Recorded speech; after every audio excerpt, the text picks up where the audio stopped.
I am Roxanne, and honestly, I never fit the family mold. Not that I minded much. Growing up, my parents, Dwight and Janine, saw my older siblings, Curtis and Shannon, as shining examples of everything they'd hoped for. Neat, predictable, conventionally successful. Curtis went into finance, because of course he did, while Shannon chose medicine. Meanwhile, I spent my teenage years locked in my bedroom dismantling old computers, building apps no one would see, and surviving on cold pizza and caffeine. My parents labeled it a phase, a glitch I'd eventually fix. Spoiler alert, I didn't fix it. And to be blunt, my family didn't fix their attitudes either. Family dinners were less about connecting and more about dissecting my eccentricities. One Thanksgiving, Shannon announced her promotion at the hospital. My father practically cried with pride. The same year, I'd secured a scholarship to one of the best tech universities on the continent. Dwight barely glanced up from carving the turkey to mutter, "That's nice, Roxanne," as if I'd just announced I'd done my laundry. If there's disdain, double it. That was my parents' love language. My 20s were an echo chamber of family disappointment. I chose a path that didn't look like success to them, but felt like everything to me. While Curtis wore Armani suits to his corporate retreats, I wore hoodies and headphones, spending countless nights teaching myself to code until sunrise turned my dark circles deeper. But with every breakthrough, every tiny app sold for pennies, or every freelancing gig landed, my family treated it as trivial. A cute hobby at best, an embarrassment at worst. But the thing about disdain is it pushes you to prove people wrong. Especially your own flesh and blood. Fast forward to now, at 35, and the story they tell their friends hasn't changed much. Curtis and Shannon, they're the golden children, careers flourishing, families picture perfect. Me, Roxanne, their quirky youngest who still tinkers with computers. They never saw me clearly, and honestly, I stopped caring if they ever would. Yet today is different. The air humming with something my family never saw coming. My small hidden rebellion, a project I'd spent years nurturing, is no longer small. It's now a multimillion-dollar software empire that nobody in my family suspects exists, let alone belongs to me. The company grew quietly, anonymously, but tonight, its silence ends. Because tomorrow, I close a deal that'll propel my company into the public eye and force my family to finally see me. Yet instead of celebration, dread coils in my stomach. Tonight is also our annual family dinner, the one event I can't escape. Dwight insists attendance is mandatory, like it's jury duty.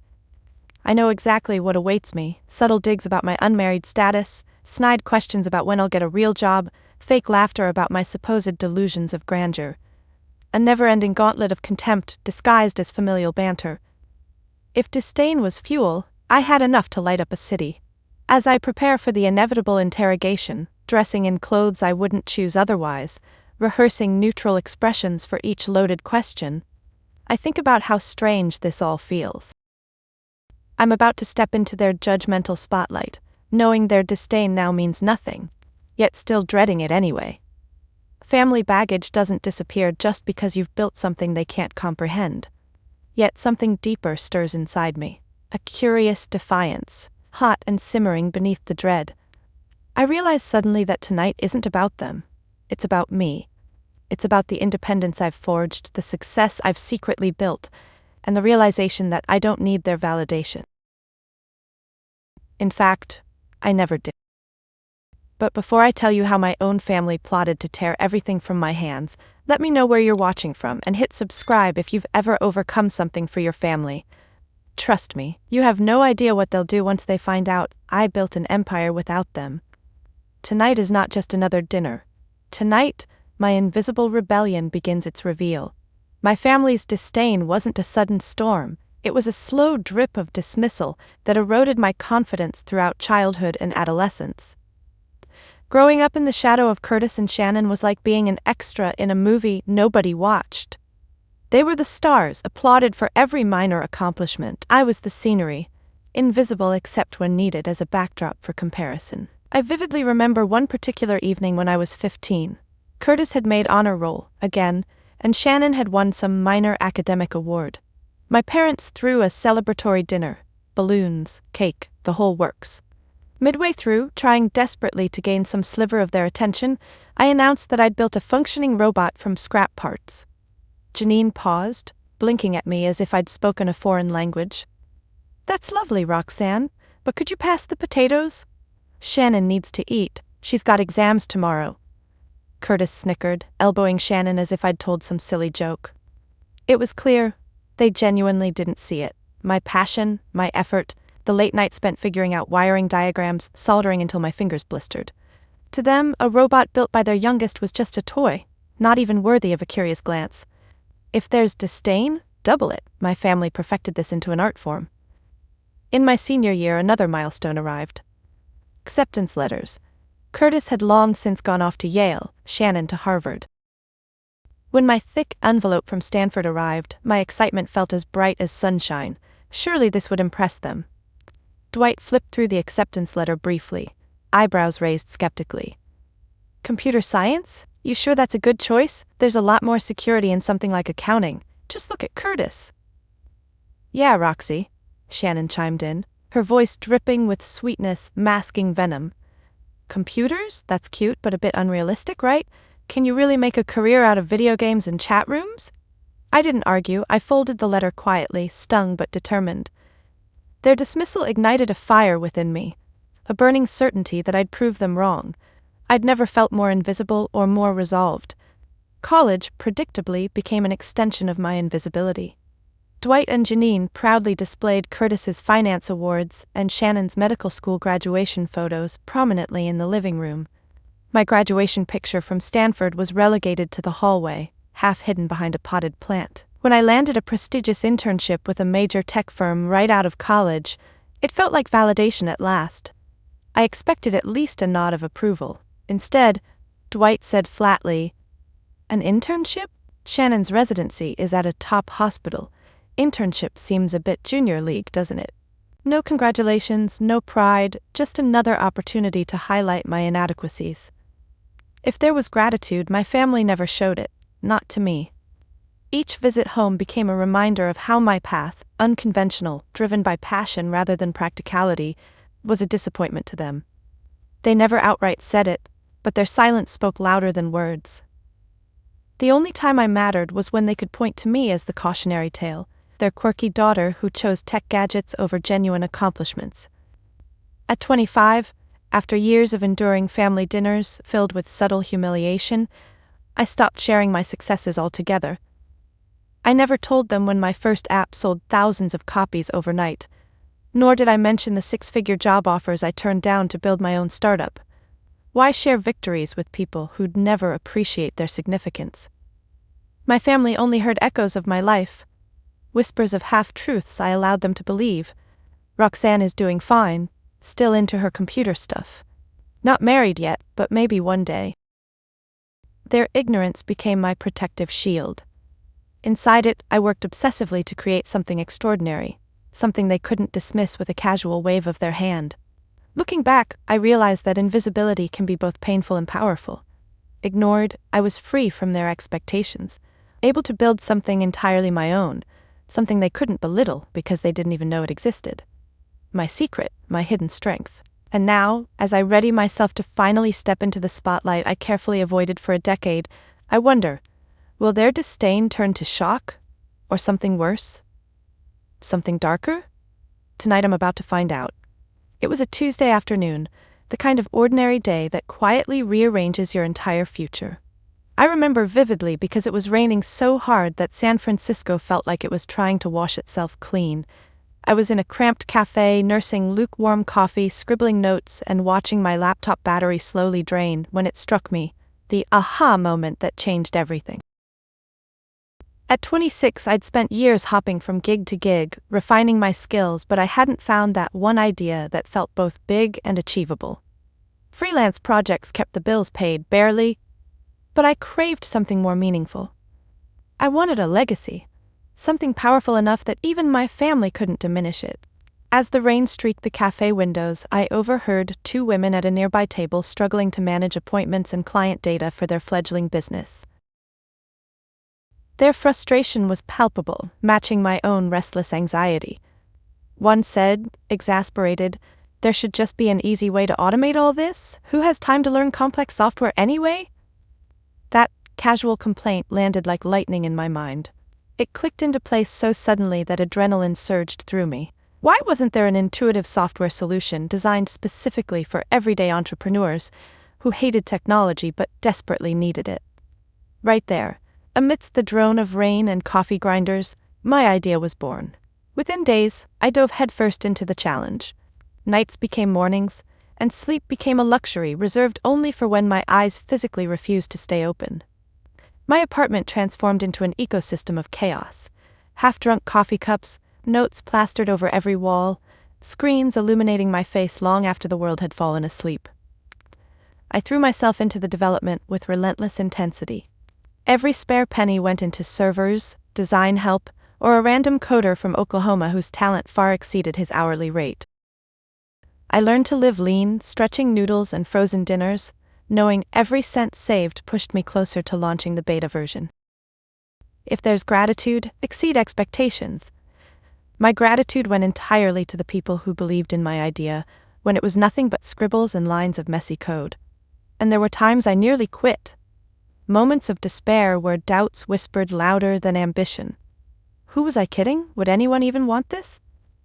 Every rejection from potential investors sliced like a blade.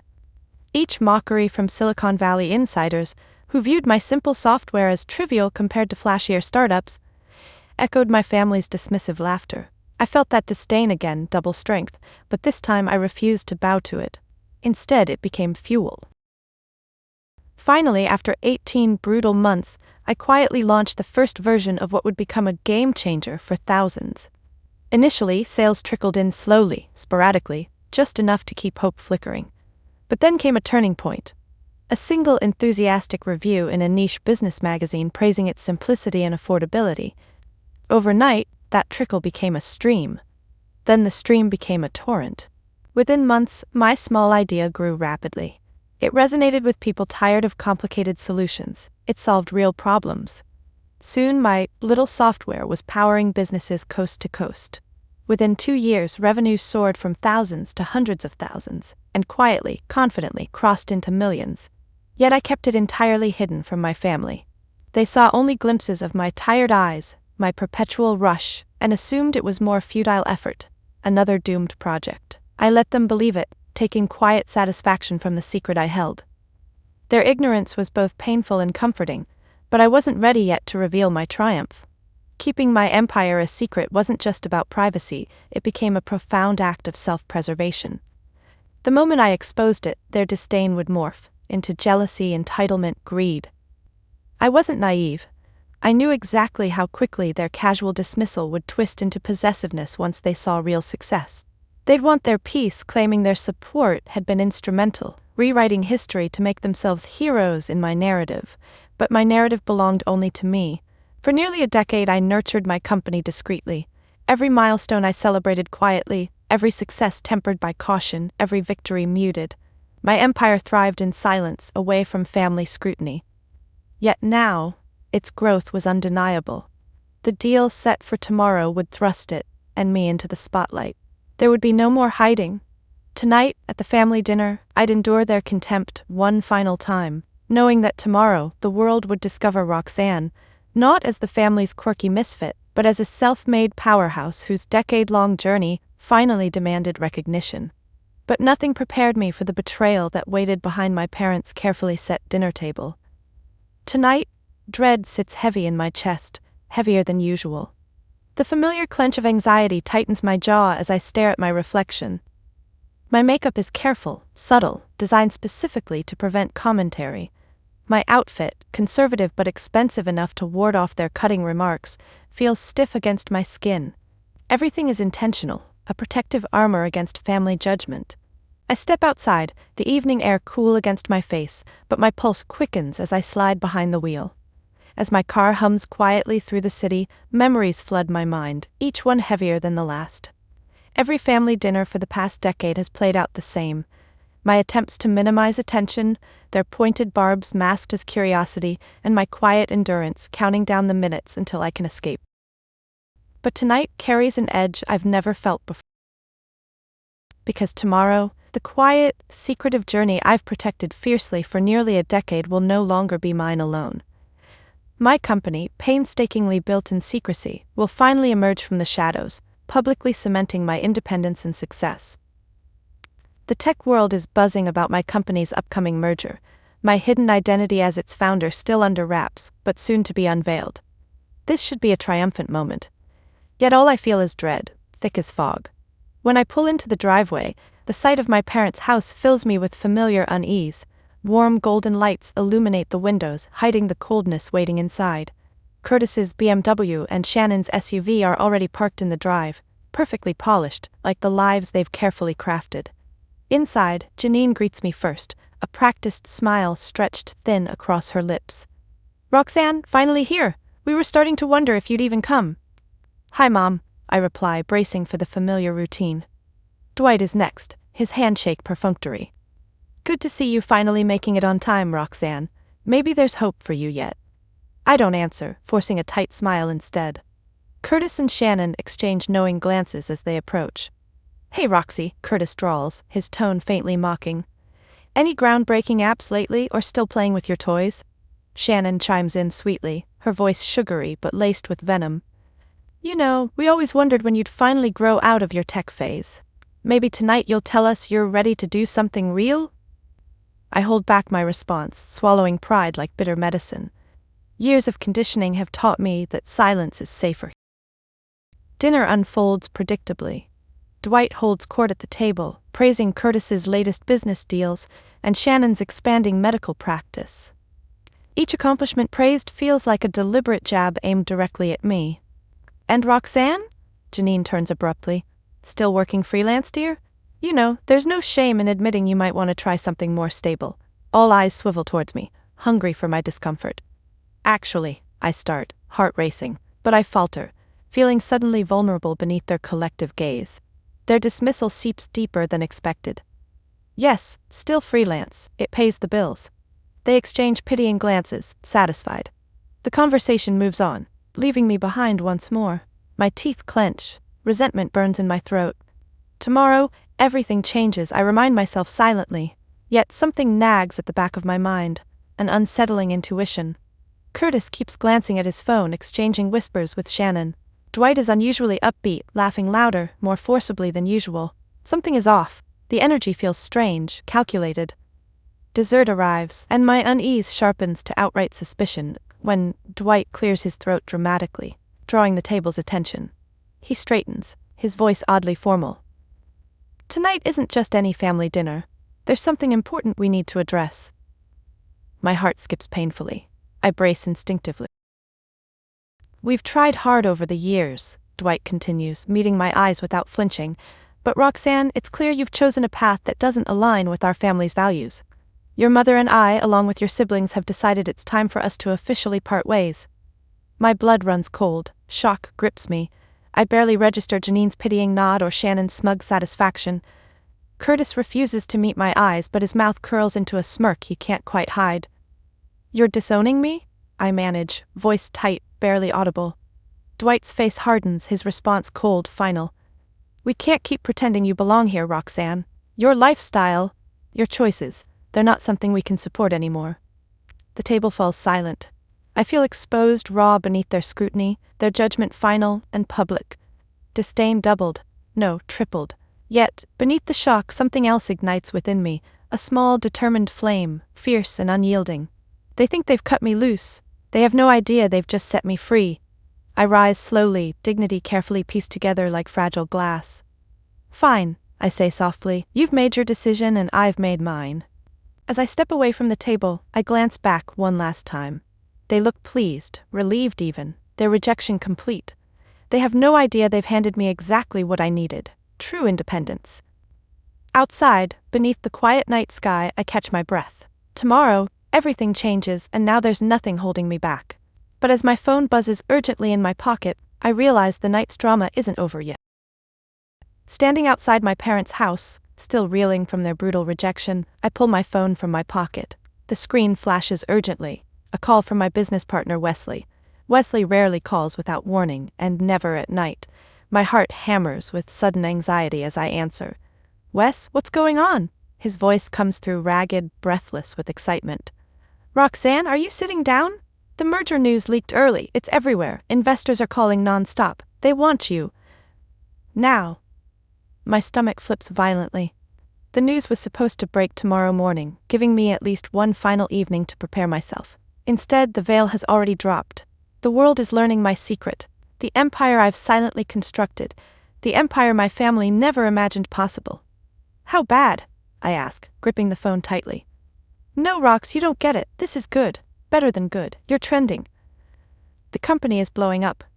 We're already getting calls from huge players wanting a piece of the action. His words swirl in my mind, tangled with disbelief. I glance back at the house behind me, filled with the smug faces of people who just disowned me, completely unaware their cast-off daughter is now the talk of the tech world. The irony nearly brings me to tears, but instead, laughter bubbles unexpectedly from my lips, sharp and free. Roxanne? Wesley sounds uncertain. Are you okay? I am now. I say clearly. I'm leaving here and heading straight to the office. Keep the line open, I'll be there soon. Ending the call, adrenaline takes over. My family's rejection, painful as it was moments ago, suddenly pales. Their disdain loses its sting, fading beneath the tidal wave of triumph surging through my veins. I slip into my car, starting the engine, but before I drive away, I glance once more toward the house. Through the window, I catch a glimpse of Shannon and Curtis, heads close together, sharing a laugh. Dwight and Janine look satisfied, sipping wine as if they've just completed a successful business transaction. They have no idea they've discarded a winning lottery ticket, arrogantly tossing me aside on the eve of my greatest success. As I drive across the city, my phone buzzes constantly with alerts. The tech world is ablaze. Headlines splashed across major outlets, calling me a visionary entrepreneur, and my software a game changer. The anonymity I painstakingly maintained for years is suddenly and completely shattered. Arriving at the office, I'm immediately overwhelmed by the chaotic energy buzzing through every corridor. Employees grin openly, shouting congratulations and clapping me on the shoulder. The air feels electric with excitement, optimism radiating from every face. My silent rebellion, my secret dream, is now a powerful reality validated publicly and definitively. Wesley meets me in the main conference room, eyes wide, voice animated. Investors from London, New York, Toronto, they all want meetings. Interviews are lined up through next month, your phone won't stop ringing. Journalists want exclusive interviews, book deals, speaking engagements. Roxanne, you're officially unstoppable. His enthusiasm feels surreal, almost dreamlike. I've hidden my successes for so long, conditioned to anticipate dismissal or mockery. Now, the opposite floods in. Validation, acclaim, and genuine appreciation. Gratitude surges, intense and overwhelming. My vision, so long invisible, is finally seen clearly, understood, and celebrated. Yet, amidst this exhilaration, my mind drifts back to the scene at my parents' house, the stinging finality of their rejection, the smirk on Curtis's lips, the smugness in Shannon's eyes. A pang of sadness remains, not for the family I lost, but for the family I wished I'd had, the one that should have been proud rather than resentful. Hey, Wesley gently interrupts my thoughts. Everything okay? Yeah, I smile faintly, shaking my head. It's just family stuff. His expression softens. Well, consider us your family now. You've built something extraordinary, Rox. Tonight, let yourself enjoy it. I nod slowly, letting the sincerity of his words sink in. My chosen family, the colleagues and friends who've believed in my vision, who've shared in my struggle and triumph, stands ready around me, unconditionally supportive. I finally allow myself to savor the moment fully, embracing the warmth of genuine celebration, something my biological family never provided. Hours pass in a whirlwind of excitement, the office buzzing late into the night. Eventually, exhaustion catches me, pulling me gently back to reality. Alone at my desk, I watch the skyline brighten gradually with the early morning sun, symbolic and powerful. A new day, a new life, undeniably mine. Yet, beneath the triumph, a quiet storm brews, an awareness that my family won't stay oblivious for long. Once they learn of my public success, their response will be swift, predictable, and opportunistic. They'll swarm back, trying to reclaim what they discarded, cloaking their greed in hollow apologies and false affection. But this time, they'll find I'm ready, fully prepared to protect everything I've built, everything they've underestimated. Tomorrow, I'll face their hypocrisy head on, but tonight, in this quiet, victorious moment, I allow myself the freedom of independence. My success is mine alone, earned, undeniable, and unbreakable. Tomorrow, the real battle begins. Predictably, it takes less than 24 hours for my family to resurface. The morning news broke with relentless efficiency, plastering my face across television screens, social media timelines, and business journals worldwide. Overnight, I went from quirky Roxanne, the family failure, to Roxanne, the tech innovator, CEO of a multimillion-dollar empire. Suddenly visible, unignorable.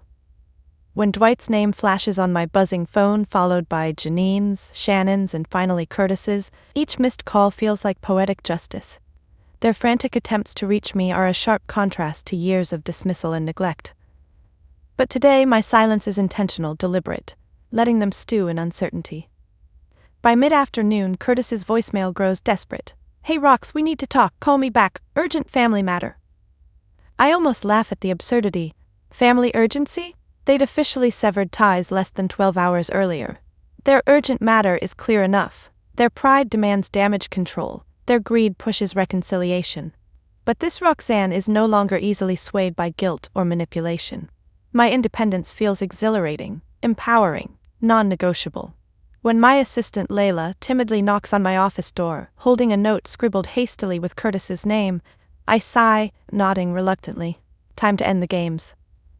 "Put him through," I say, bracing myself for the performance to come. Curtis's voice bursts from the speakerphone immediately, a frantic blend of cheer and forced warmth. "Roxanne, hey, congratulations, we're all so proud." I cut him off calmly. "Really, Curtis? Proud? Because that's a first." He stumbles awkwardly, forced to pivot. "Look, Rox, things were said yesterday, things we didn't mean. We didn't know about your amazing company." "No," I reply firmly. "You didn't know. And that was exactly the point." A pause. Then, softer, more desperate. "We're family, Rox. Family sticks together." I laugh bitterly, the irony thick as tar. "You disowned me publicly, now conveniently we're family again? Forgive me if I'm skeptical." Curtis tries again, voice tight, frustration evident. "Look, Shannon and I spoke to Dad, we made mistakes, everyone does. Can't we just move past it?" I lean back, studying the cityscape outside my window. Vast, full of opportunities and fresh starts. "Curtis, I appreciate your sudden awareness of mistakes, but let's be clear. You're not calling to apologize, you're calling because you see dollar signs, a chance to ride the wave I created alone." He sputters defensively. "That's unfair."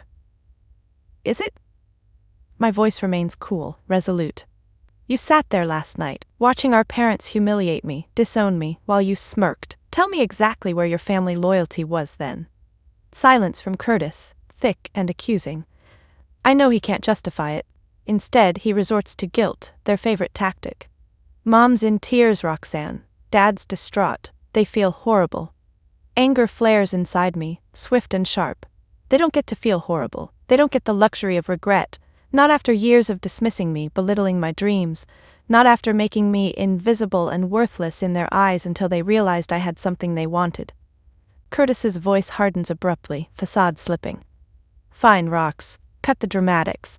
Dad said this wouldn't be easy, but here's the truth. We discussed it, and we're entitled to part of your success. Family supports each other. Legally."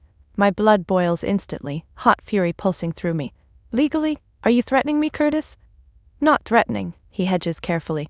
"Just reminding you, families have obligations." My reply is icy, decisive. "Obligations died the moment you threw me away. You're entitled to nothing, legally or otherwise. Try to take what's mine and you'll lose even more." I hear Curtis's sharp intake of breath, stunned disbelief at my defiance. His tone darkens, edged with malice. "You'll regret this, Roxanne. Family is forever, remember that." "And betrayal leaves scars," I reply firmly. "We're done here, Curtis."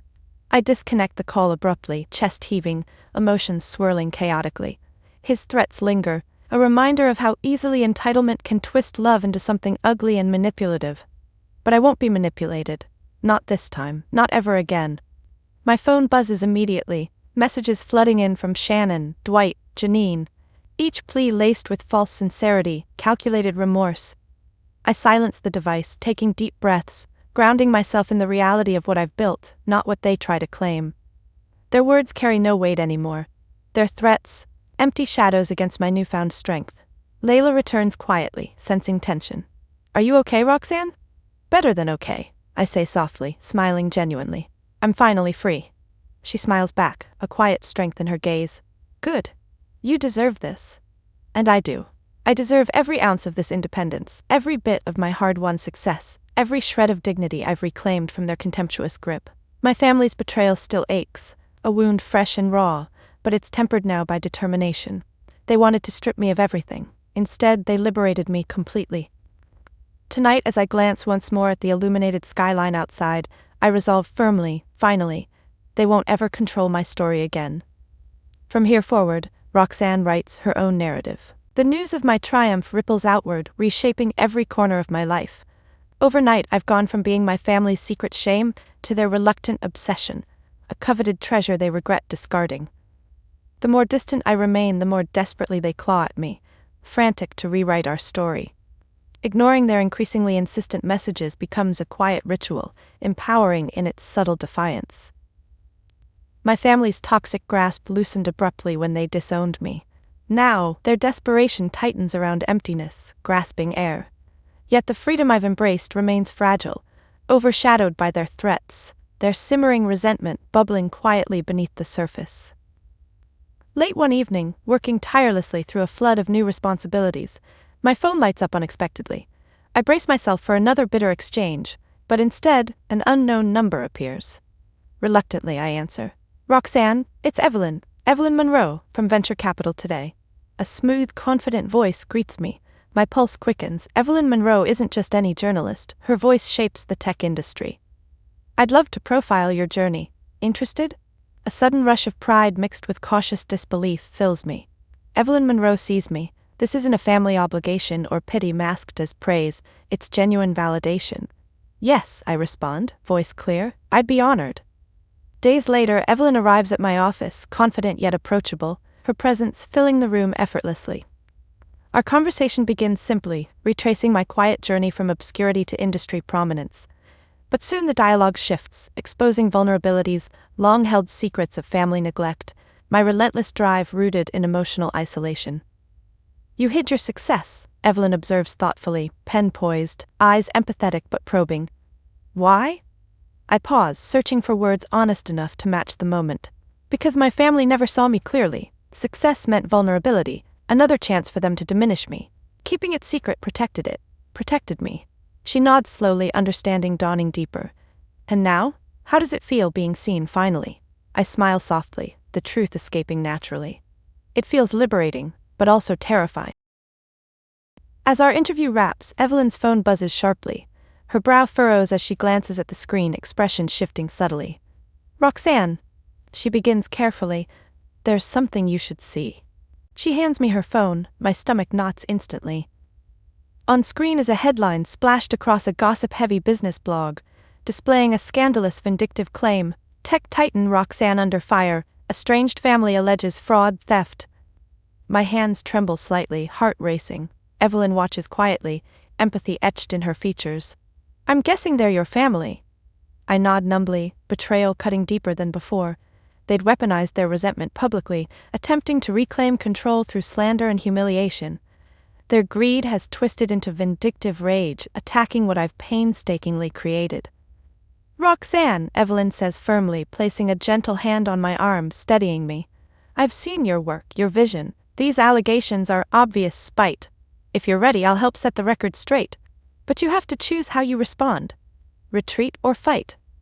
Her words resonate deeply, crystallizing a fierce determination in my heart. Retreat would confirm their control, validate their cruelty. Fighting back feels raw, exposing, but necessary. I'll fight, I say clearly, voice steady, resolute. I built this empire from nothing. They won't take it from me. Not with lies, not ever. Evelyn smiles warmly, a glint of admiration in her eyes. Then we'll tell the world exactly who Roxanne is, not who they pretend you are. Hours later, Evelyn publishes our interview. A powerful rebuttal illuminating the truth behind my journey. The response is swift, supportive. Investors, peers, and strangers rallying around me, drowning out family spite with waves of genuine affirmation. Yet even amid victory, bitterness lingers. A heavy shadow of betrayal, the knowledge my own blood could willingly sabotage me so viciously. Late that night, alone in my apartment, my phone vibrates gently once more. I almost ignore it, fearing another attack. Instead, the name glowing softly offers quiet reassurance. Wesley. Rox, I saw everything, he says simply, kindness steady in his tone. I just wanted to say, I'm proud of you. You've handled this beautifully. Emotion surges abruptly, tears stinging my eyes, gratitude overwhelming. Thank you, Wes, I whisper, vulnerability spilling out freely. It's been so hard, feeling alone through this. You're not alone, he assures me softly. Your real family, the one you've chosen, is right here. I smile through tears, comforted deeply by his sincerity. The people who've stood by me through struggle and silence now offer genuine connection, unconditional support that my biological family withheld. They remind me I'm valued, not because of my success but simply for being myself. That night, clarity settles within me. My biological family's spiteful desperation to reclaim what they never valued proves one thing undeniably. My worth threatens their carefully constructed egos. Their sabotage only highlights their weakness, not mine. In their attempt to publicly break me, they've unintentionally freed me completely. Tomorrow, a new battle will surely surface. Their resentment won't vanish quietly. But tonight, alone in comforting silence, I embrace genuine peace, forged through authenticity, resilience, and the unwavering support of those who've truly seen me. And tomorrow, I'm ready, stronger, clearer, fiercely determined to define success solely on my terms. Morning breaks with clarity and calm resolve. Sleep has strengthened my perspective, washing away the bitter edges left by my family's cruel, desperate attack. Today is about taking control, finally stepping beyond their toxic influence. I arrive at the office early, energized by determination. My employees greet me with cautious optimism, their expressions reflecting quiet admiration mixed with sympathetic understanding. News of my family's smear campaign spread quickly, but instead of shame, the atmosphere feels charged with collective strength and unity. Mid-morning, my assistant Layla enters tentatively, her voice quiet. Roxanne, your parents and siblings are downstairs, they want to see you. I pause, letting the weight of her words settle calmly. It was inevitable. Their desperation has led them here, right to my doorstep, forced to face the consequences of their betrayal directly. Let them in, I say steadily. Conference room B. I'll meet them there. When I enter the room moments later, the sight before me nearly makes me laugh out loud. A pitiful tableau of faux remorse. Dwight sits rigidly at the head of the table, Janine beside him clutching tissues, Shannon feigning sincerity, Curtis's jaw tense, frustration palpable. Roxanne, Dwight begins, voice strained, attempting warmth but faltering. We've made terrible mistakes. No, I interrupt gently but firmly, seating myself opposite them, composure absolute. You haven't made mistakes, you made deliberate choices, you deliberately discarded me, you deliberately slandered my reputation. Janine flinches visibly, eyes darting anxiously. Shannon shifts uncomfortably, her expression betraying irritation beneath the veneer of remorse. Curtis, as usual, tries to control the narrative. Rox, we panicked. We reacted poorly, but we're here now. Can't we resolve this privately?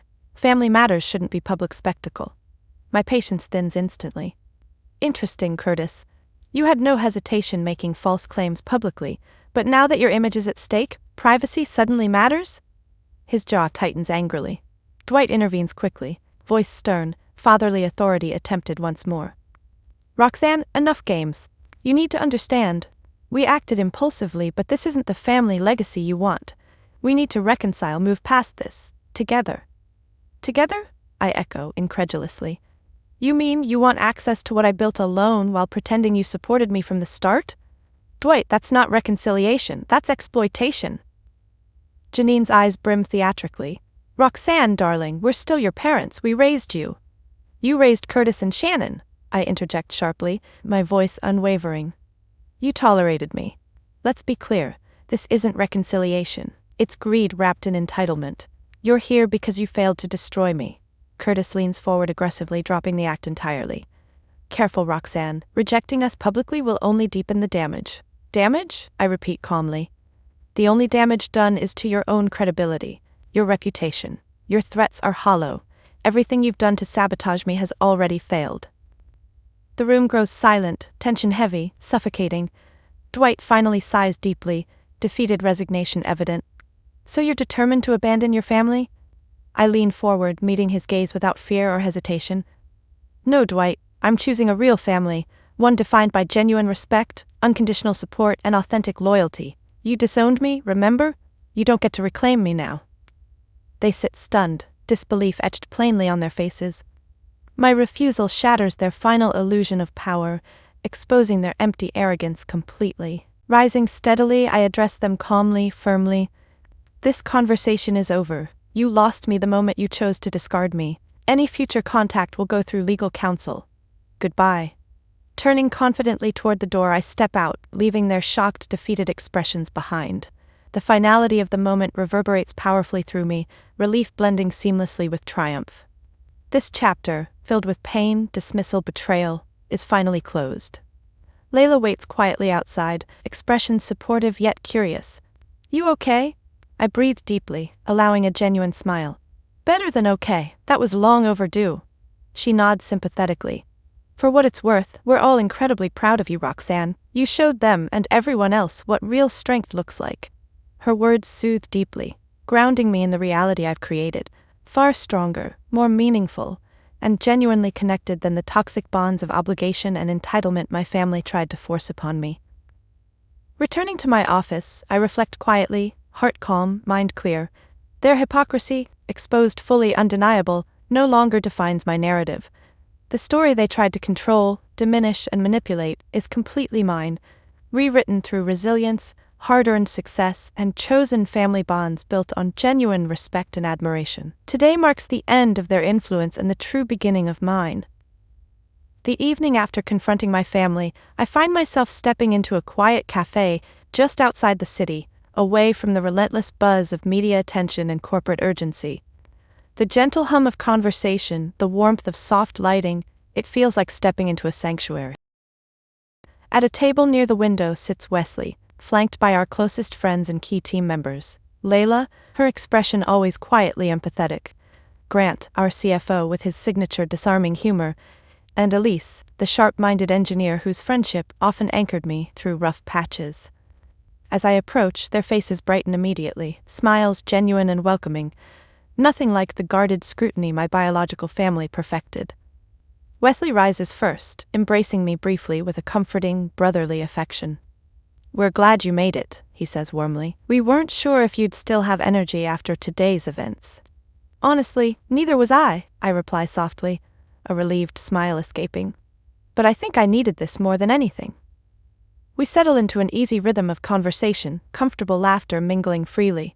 Unlike the tense, forced exchanges at my parents' dinners, this gathering feels effortless, genuine. My chosen family doesn't ask probing questions designed to belittle or undermine. Instead, they celebrate openly, affirming each victory, acknowledging every struggle with authentic empathy. Grant leans forward, mock seriousness coloring his expression, breaking into a teasing grin. Okay, Rox, the world is dying to know. Does fame feel any different? I laugh gently, shaking my head. If by different you mean exhausting, overwhelming, yet surprisingly validating, then yes, totally different. The group chuckles softly, a collective release of tension, acknowledgement of shared struggle and celebration. Elise nudges me gently, voice sincere. But seriously, Roxanne, we're proud of you. We watched you build this from scratch, and you deserve every bit of recognition. Her words soothe deeply, warmth spreading through me. Thanks, Elise. Honestly, it means everything, more than you know. The conversation drifts comfortably, memories surfacing organically. Late nights spent troubleshooting stubborn code, spontaneous office celebrations over minor milestones, shared exhaustion after particularly brutal weeks. Each recollection deepens my gratitude for these relationships, built authentically, chosen deliberately. Eventually, Wesley's expression grows thoughtful, quietly contemplative. You know, Rox, after watching everything unfold publicly, the good and the ugly, it got me thinking. Family isn't about blood at all. It's about who shows up, who stands by you when everything falls apart. You taught us all that. Emotion swells abruptly, tears pricking gently behind my eyes. Wes, I couldn't have done any of this without all of you. Honestly, this feels more like family than anything I've ever known. Layla smiles softly, voice quiet but powerful. Maybe because this is exactly what family is supposed to be, unconditional support, genuine respect, no expectations except kindness. The sincerity of her words resonates deeply. Their presence tonight, comforting yet empowering, stands in stark contrast to my family's manipulative conditionality. I realize clearly, fully, this is the support I've always craved, the belonging I never truly experienced before. We linger at the cafe late into the evening, reluctant to break the warmth enveloping us. Outside, the city lights blur gently through the glass, symbolizing possibilities, endless horizons yet to explore. Surrounded by my chosen family, the sting of past rejection fades completely beneath the genuine affection enveloping me now. As we finally prepare to leave, Elise gently catches my arm, speaking softly. "Hey Rox, remember that day years ago in the old tiny office, when we joked about how someday we'd change the world?" I smile warmly, nostalgia tugging gently. "Yeah, Elise, I remember clearly," she grins knowingly. "Well, you actually did it. You changed your world, and ours." Her words linger long after we part ways, deeply affirming, a reminder of my journey's true impact, not merely personal success but real connection, meaningful transformation. Their friendship has shaped me profoundly, supporting my growth far more powerfully than the dismissive indifference of blood ties ever did. Driving home beneath quiet stars, clarity settles profoundly within me, a calm certainty about family, connection, belonging. Blood ties don't define family. Genuine respect, consistent presence, unconditional support, that's family. These friends, these colleagues who've stood unwaveringly beside me, they embody true family values. The toxic expectations of biological obligation fade into insignificance beneath the powerful bonds I've intentionally forged. Relationships chosen carefully, nurtured lovingly, honored sincerely. My biological family disowned me, believing they were cutting away a disappointment. Instead, they set me free to truly understand family's deeper meaning. Tonight, beneath a clear, gentle sky, I finally know exactly where I belong. Securely, undeniably, within the family I created, the one that chooses me every day. In the weeks following my public showdown with my family, I find clarity in establishing firm boundaries, solid, protective walls built carefully around my reclaimed identity. With each new media appearance, investor meeting, and public speaking engagement, I reinforce those boundaries, clear in my intention to never again compromise who I am or what I've built. My biological family's attempts to reach me continue, their desperation becoming increasingly transparent. Letters arrive pleading for forgiveness, phone calls from new numbers implore reconciliation, social media messages feign warmth and regret. But each approach meets the unwavering solidity of my new rules. Layla meticulously screens everything. Nothing from them reaches me unfiltered, protecting the independence I've fought fiercely to maintain. The moment that most solidifies my resolve comes unexpectedly. One afternoon, Layla slips quietly into my office, expression cautious. "Roxanne, your mother's downstairs. She's refusing to leave until she sees you." My chest tightens instinctively, old anxieties stirring briefly. But beneath the discomfort rises clear determination. No hesitation, no doubt. "All right," I say steadily. "I'll see her, but on my terms." When Janine enters, I notice immediately how carefully she's dressed, her clothes conservative, modest, designed to elicit sympathy. Her eyes hold calculated softness, voice deliberately gentle. "Roxanne, thank you for seeing me." "You have exactly 5 minutes," I say calmly, meeting her gaze evenly. "Speak clearly." She flinches subtly at my assertiveness, clearly unused to this version of me. "Darling, please. Our family has suffered enough. Your father and siblings regret deeply the things said and done. We need you back. Family belongs together." "Belonging is a privilege, Janine," I reply firmly, voice controlled but powerful. "You disowned me publicly. You attacked my character, threatened my business. Those aren't mistakes, they're deliberate choices." Her expression shifts anxiously. "Roxanne, we panicked. Curtis convinced your father. We never expected things to spiral out of control. Please give us another chance." I lean forward slightly, my tone unwaveringly clear. "Janine, this isn't about second chances. It's about trust, respect, things you've consistently refused to give me. You're not here because you want me back, you're here because you want control." Her mask slips slightly, irritation surfacing briefly before quickly regaining composure. "Family isn't about control, Roxanne. It's love, forgiveness." "No," I interrupt gently but resolutely. "You don't get to define love or forgiveness. You've weaponized them against me for decades. These tactics no longer work." Her voice grows brittle, patience unraveling visibly. "You're being unreasonable, stubborn, we're your family, you owe us." "Actually," I respond calmly, "I owe you nothing. Family bonds are built, nurtured, not assumed or weaponized." She rises abruptly, facade shattering entirely. "You'll regret this selfishness, Roxanne. Family is forever, you'll see that eventually." "Forever is a choice," I reply quietly, definitively, "and I choose who my family is. It doesn't include people who discard me when convenient."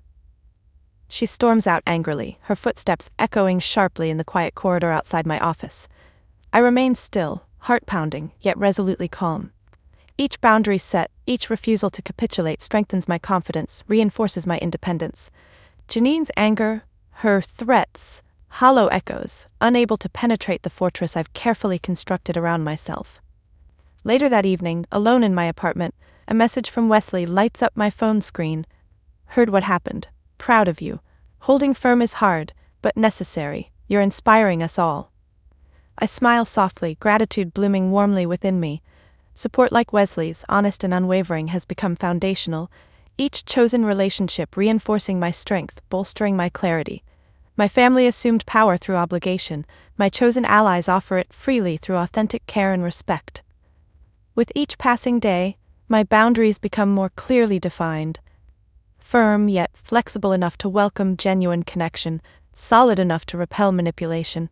Investors, journalists, colleagues, they now interact with a Roxanne confident in her value, sure of her principles, unafraid to say no, comfortable in asserting her own terms.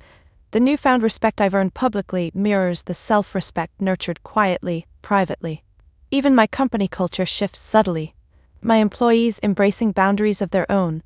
Work-life balance respected, personal values honored, mutual respect fundamental.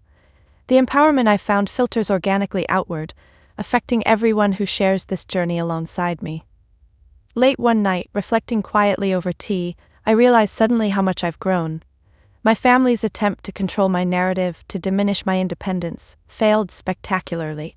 Instead, their rejection provided unexpected liberation, empowering clarity about what truly matters. Boundaries aren't restrictive, they're protective, affirming. Each rule established becomes a quiet declaration of self-worth, a promise to myself never again to compromise integrity for external approval. My identity, clearly defined and fiercely defended, now guides every interaction, every decision. Tomorrow's challenges will surely arise, yet tonight, alone beneath quiet stars, I embrace peaceful certainty. My fortress, built painstakingly through struggle and self-awareness, stands impenetrable. Not isolating, but empowering. This new Roxanne is resilient, confident, fully capable of navigating whatever comes next, surrounded by genuine connections, protected by carefully established boundaries, secure in the knowledge that true power, true family, and true success belong solely to those brave enough to define them authentically. As my empire flourishes, the dust finally settling from my family's futile assaults, I recognize clearly the next chapter awaiting me, reclaiming the legacy my family once tried so hard to dictate. Their vision had always been about image and control. Mine would be about purpose, generosity, and meaningful impact. My newfound clarity inspires me to action. The wealth and influence I've built become tools, not trophies, resources to reshape the toxic legacy associated with my family name into something genuine and uplifting. I begin quietly at first, carefully selecting projects aligned with values long denied to me: authenticity, empowerment, compassion.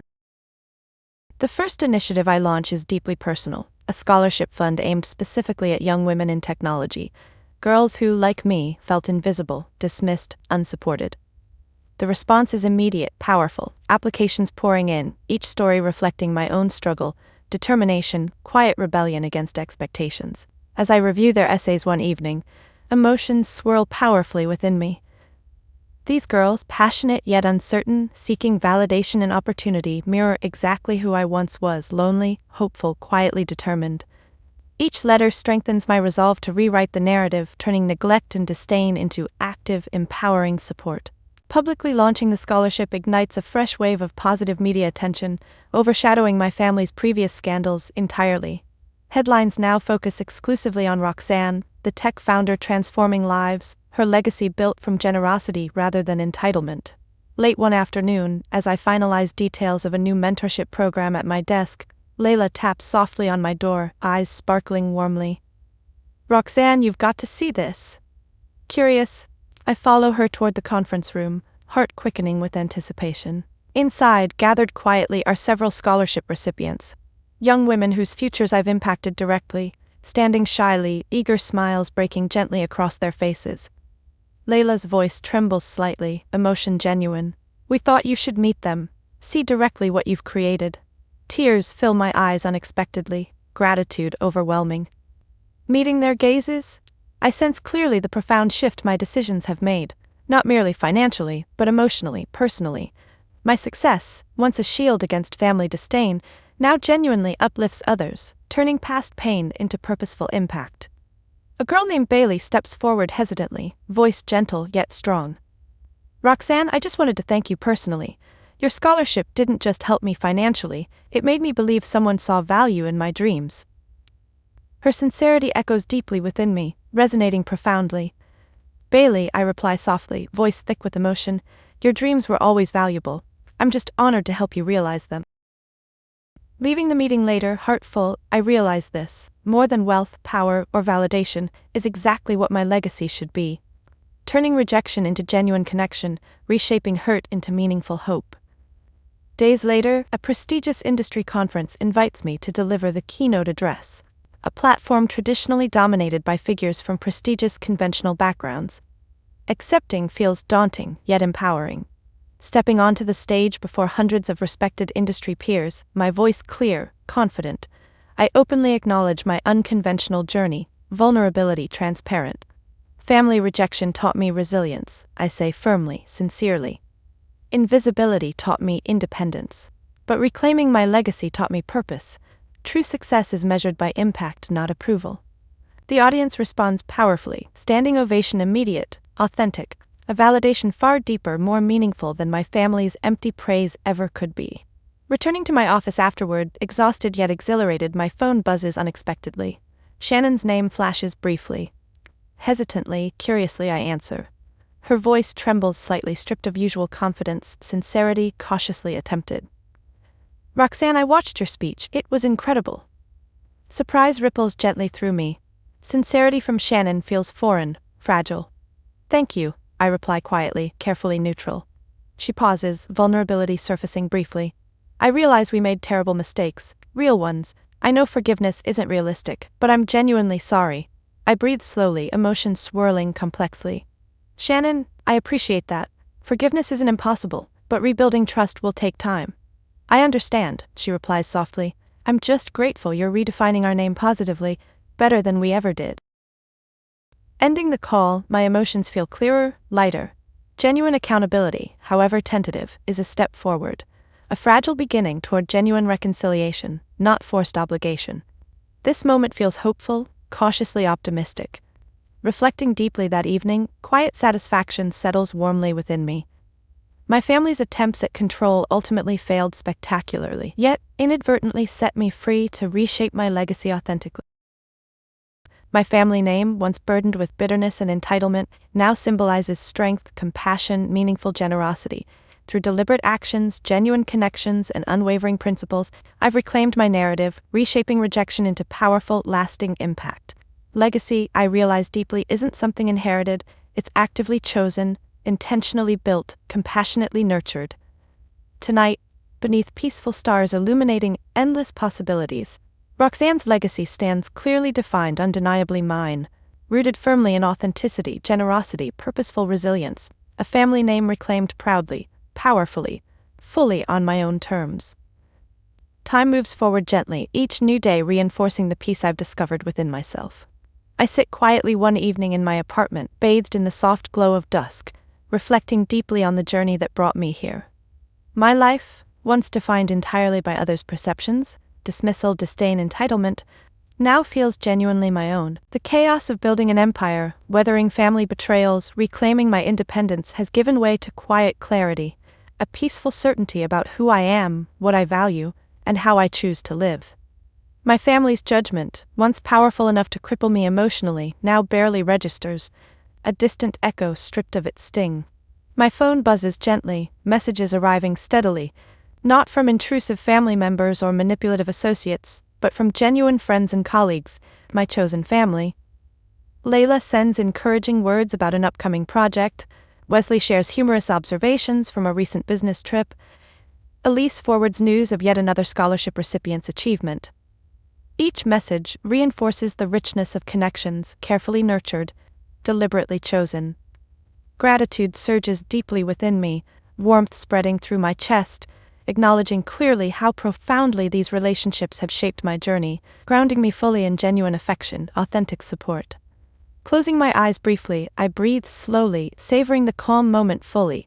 Success no longer feels elusive or externally defined, it's deeply internal, measured by genuine happiness, authentic connections, meaningful impact. Peace, I understand clearly now, isn't the absence of struggle, it's the certainty of knowing who you are, unshakably, independently. Reflecting back, I realize deeply the irony embedded within my journey. My family's disdain, their efforts to control, belittle, sabotage, all inadvertently shaped my resilience, independence, clarity. Their rejection forced me inward, catalyzing profound self-discovery, empowerment, true validation rooted internally. Even their attempts at reconciliation, though flawed, reflect my transformation. Shannon's hesitant apology feels genuine precisely because she acknowledges my value independent of their approval. Curtis's anger stems from frustration at losing control over my narrative. Dwight and Janine's desperation underscores their discomfort witnessing independence they neither anticipated nor understand.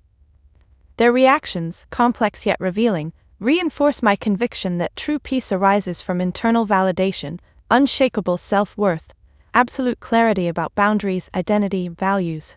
Roxanne, once invisible and overlooked, is now deeply, powerfully seen, not merely publicly or professionally, but profoundly, personally, internally. Tonight, beneath quiet, comforting silence, gratitude fills me completely, profoundly.